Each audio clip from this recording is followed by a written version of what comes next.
Hi guys, welcome to Jamia lifestyle. இது weight loss சீரீஸோட day 22 of 100. நான் சொன்ன மாதிரியே இன்றைக்கி மார்னிங் 68.80 ஆகிடுச்சு. நான் ஒரு 2 டேஸாக அதை எடுத்துக்கோன்னு நினச்சேன். பட் தேங்க்ஃபுல்லி இன்றைக்கே மறுபடியும் 2 kg அந்த 68.80க்கு திருப்பி வந்துட்டேன். இன்றைக்கி என்னென்ன சாப்பிட்டேன் அப்படிங்கிறத பார்க்கலாம். வாங்க வீடியோக்குள்ளே போகலாம். இன்னைக்கு மார்னிங்க்கு நான் 2 இட்லி எடுத்துக்கிட்டேன். அண்ட் தொட்டுக்கிறதுக்காக தேங்காய் சட்னி தான் எடுத்துக்கிட்டேன்.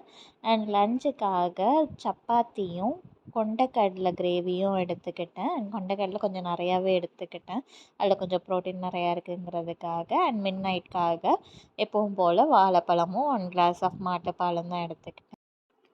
இதிலேருந்து நான் உங்களுக்கு சொல்ல வர்றது ஒன்றே ஒன்று தான். நீங்கள் யாருங்கிறத மற்றவங்களுக்காக எப்போவுமே இழந்துடாதீங்க.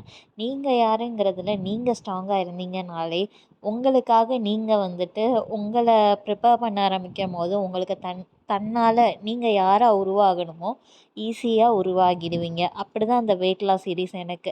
நானுமே வெயிட் லாஸ் ஆகணும்னு நினைக்கும் போதெல்லாம் நான் வெயிட் லாஸ் ஆகவே இல்லை. ஏன்னா அப்போல்லாம் எனக்கு நிறைய பேக்ரவுண்டில் ப்ரெஷர் இருந்துச்சு. ஏன் இவ்வளோ குண்டாக இருக்க, நீ எல்லாம் வெயிட் லாஸ் ஆவியா அப்படிலாம் மற்றவங்க ப்ரெஷர் கொடுத்து நான் வெயிட் லாஸ் ஆகணும்னு நினைக்கும் போது நான் வெயிட் லாஸ் ஆகவே இல்லை. நானாக எனக்காக ஒரு தன்னம்பிக்கையோடு பண்ண ஆரம்பிக்கும் போது நான் ஈஸியாக வெயிட் லாஸ் ஆனேன். நீங்கள் உங்களுக்காக எப்போ மற்றவங்கள விட்டுட்டு பண்ண ஆரம்பிக்கிறீங்களோ நீங்களும் ஈஸியாக வெயிட் லாஸ் ஆவீங்க. ஸோ உங்களுக்காக இப்போது நீங்கள் ஸ்டார்ட் பண்ணுங்கள். நீங்கள் உங்களுக்காக எல்லாத்தையும் பண்ண ஆரம்பிங்க. கண்டிப்பாக நீங்களும் உங்கள் சக்ஸஸை பார்க்க ஆரம்பிப்பீங்க. தேங்க்யூ காய்ஸ், தேங்க்யூ ஃபார் வாட்சிங் மை வீடியோ. அடுத்த வீடியோவில் பார்க்கலாம்.